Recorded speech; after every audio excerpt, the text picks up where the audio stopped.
Hello, fourth grade. I hope you guys are doing well. I loved the poems that people submitted. Great job using catalog and thinking of things to be grateful for, things that are ordinary but are really miraculous when you think about it. So I really enjoyed reading those. I am back to read a couple more chapters. We are on chapter 15.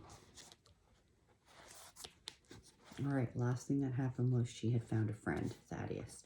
Shortly after we arrived, I was at the Cove Beach trying to improve my rowing. I had observed that bringing in ship passengers was an easy way to make money, and we had a great need of that. As I struggled to manage the two long, heavy oars, I realized a boy on Cove Beach was watching me.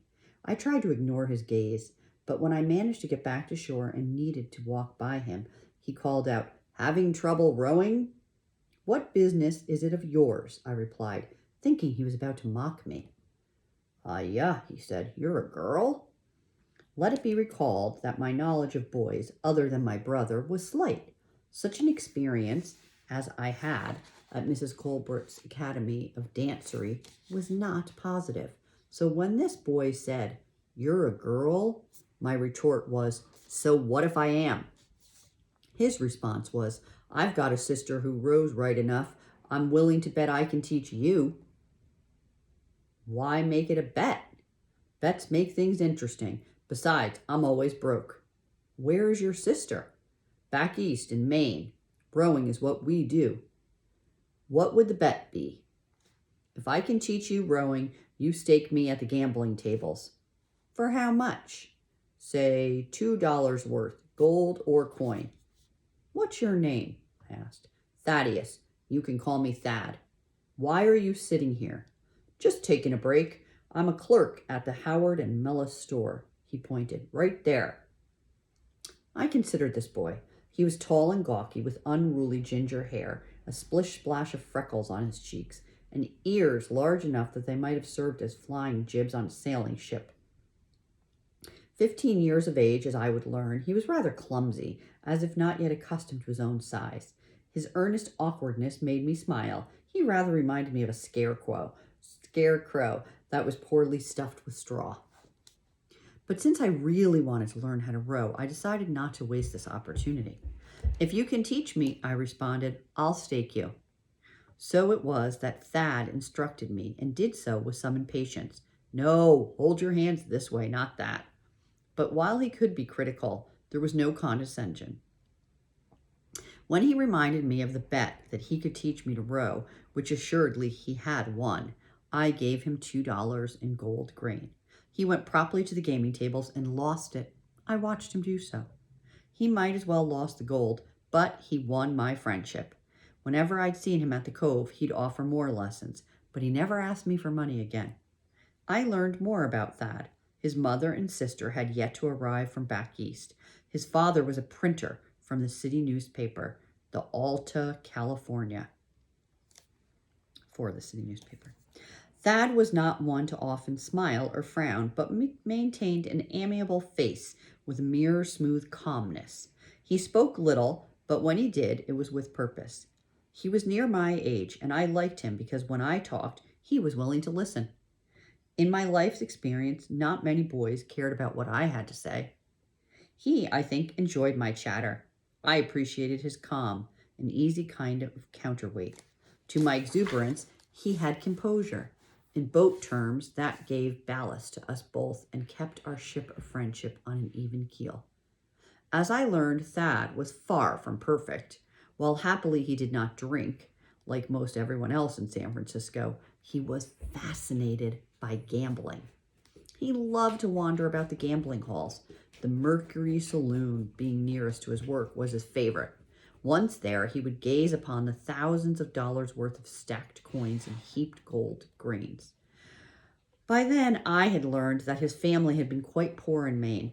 His father coming to California, much as with my father, was an act of desperation. Thad had told me the piles of San Francisco money and gold were the nearest sight of paradise he might ever get to. Thad would take his weekly wages and play the most popular games, Faro and Monte. These were card games of chance and seemed to require less skill than guesswork, which is to say, luck.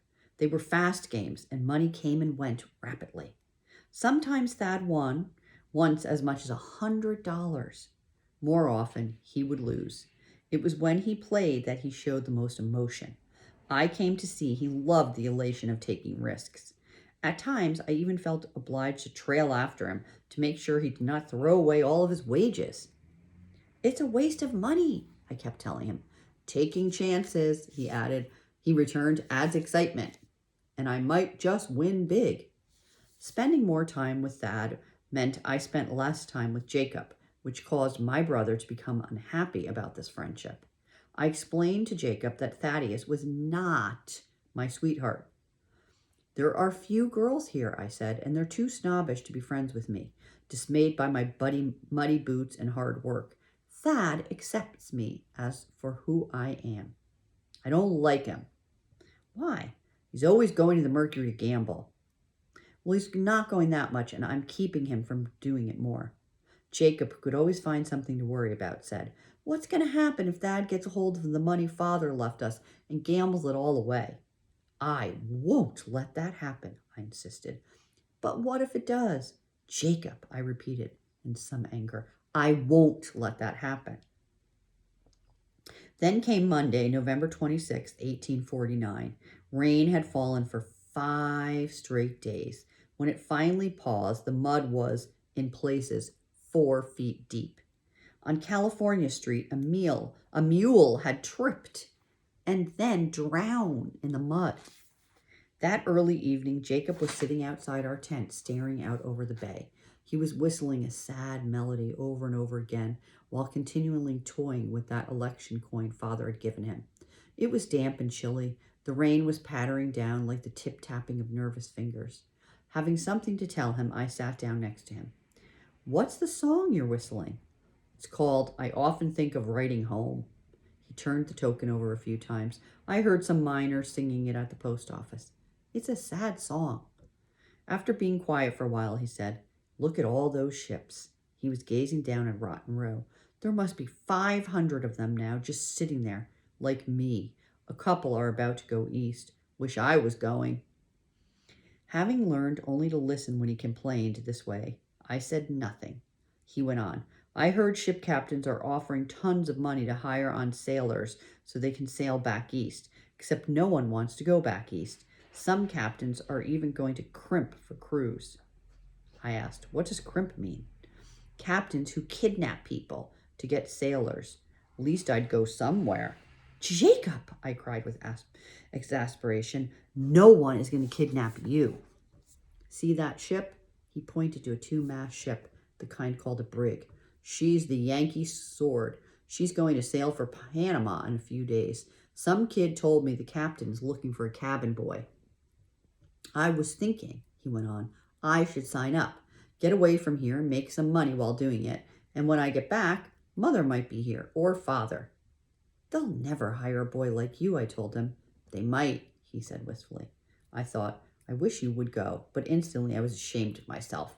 And then I said, I promise you, Mother and Father will get here soon. Father said December 1st, and that's in 5 days, Jacob. What if he doesn't come? Jacob said mournfully. I wasn't going to say that I could hardly wait for Father to return so I would no longer have to take care of him.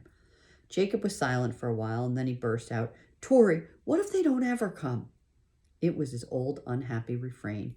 He reached for his hat and touched his gold luck pelican feather, which Father had given him and he'd kept all this time. You're feeling bad tonight, aren't you? I said. About as hollow as a barrel of air, and I hate this rain. It'll stop soon. Yeah, but then it'll just start again. It always rains. After a moment, I said, Thad and I are going to a dance tonight. You could come. How are you going to dance in this mud? I smiled. By lifting my feet high. He didn't laugh, and he declined my invitation. I had never seen such despondency from him. Please, Father, I thought, please come home. You've just got 5 days more. I didn't press Jacob to come to the dance. I was looking forward to the evening's frolic. I had no need of an unhappy younger brother stepping on my heels. The truth is, I was glad to be getting away from him. Chapter 16. I fetched up a dress and made sure it was mostly clean, and for the first time in many a day I put it on. I even scrubbed my face and I brushed my hair. I had to smile. I had forgotten what a pleasure it was to dress as a young lady. When Thad came down the hill to our tent, he looked at me with surprise, and it said in his voice, "You look real pretty." I truly believe I blushed. The dance was held at the El Dorado Hotel. I beg you to recall my Providence dance lessons and all the rules of conduct there. But this San Francisco dance was altogether different.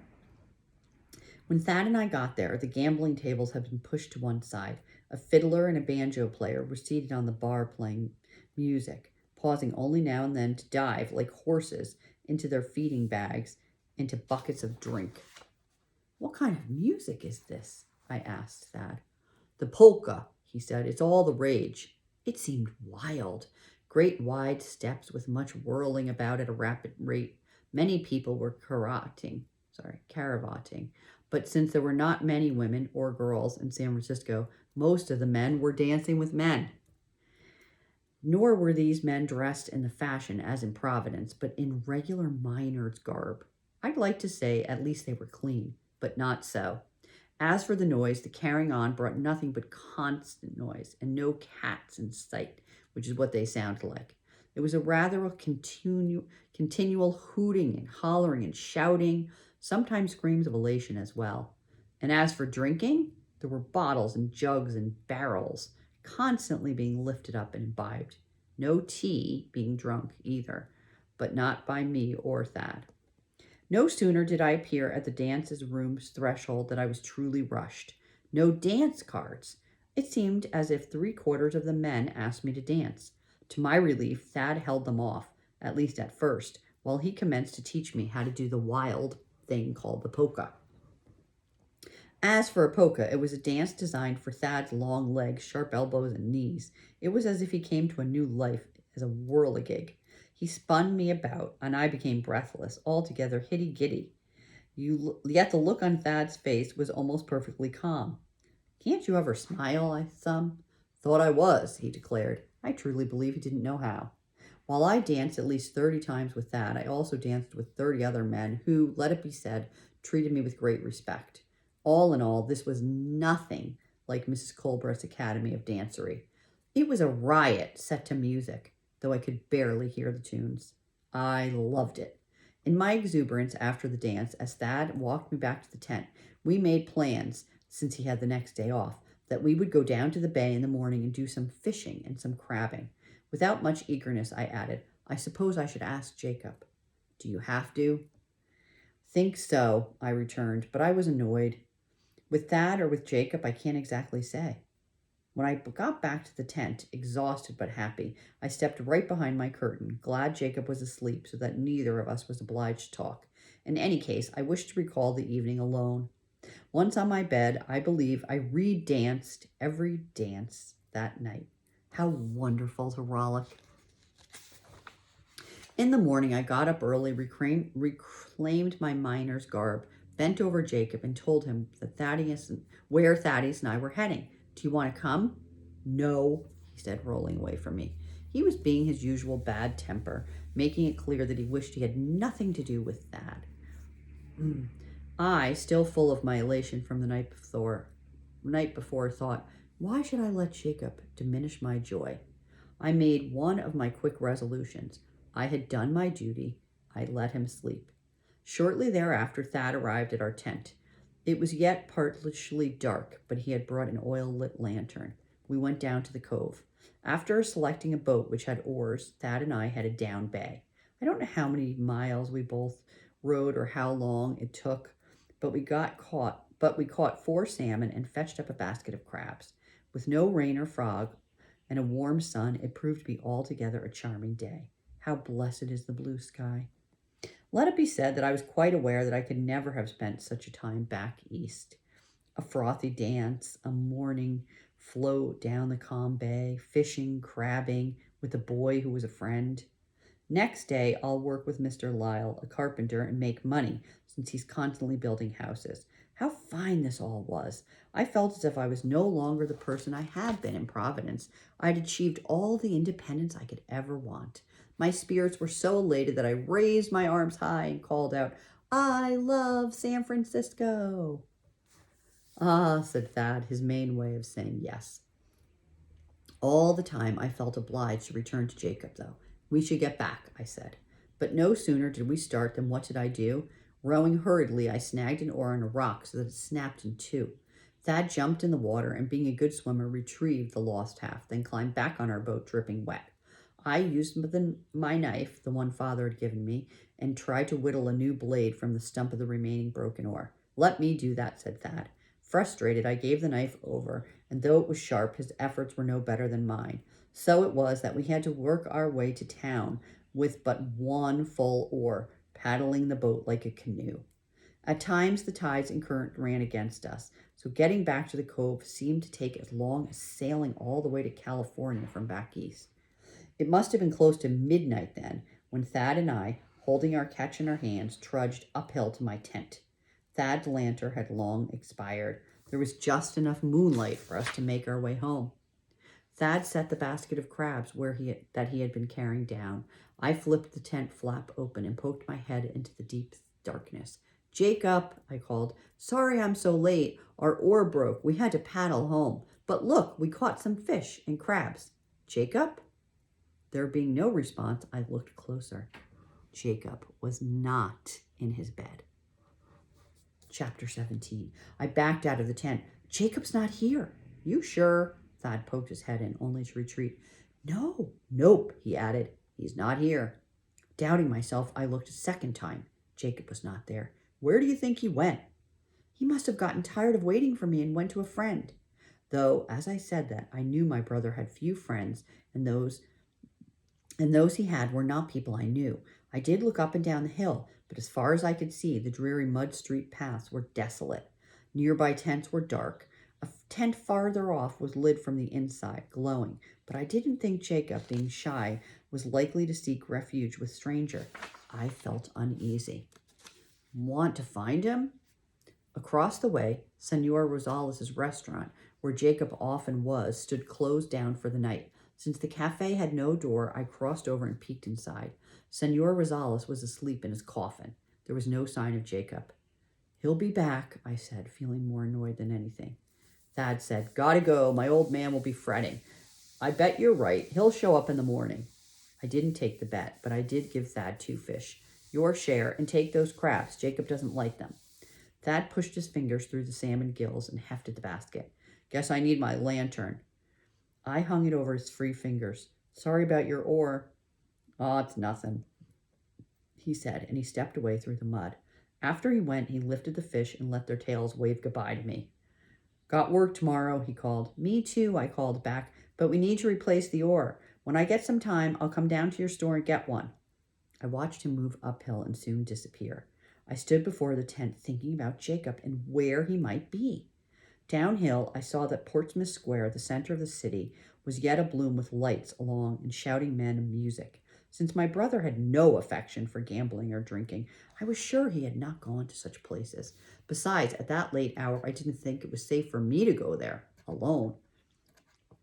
All this meant I had no idea, and let it be said, no great desire to seek Jacob out.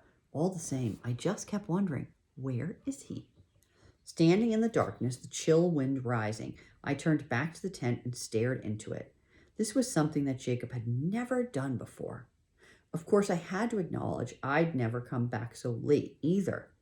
I recalled that though I told him where I was going that morning, he had been sleeping and maybe might not have heard. A twinge of self-blame reminded me that I had made certain he'd heard me. Leaving the remaining fish by the entryway, I went into our tent. On hands and knees, I couldn't see anything. I felt on the left side of the dirt floor for my sleeping place. When I found it, I untied my money belt from around my waist and checked to make sure I had my knife and poked all under my bed. I lay down and drew Mother's shawl up to my chin. It being chilly, I was happy to be covered. As I listened to the wind lufting on our tent cloth, I hoped that Jacob, wherever he might be, was warm.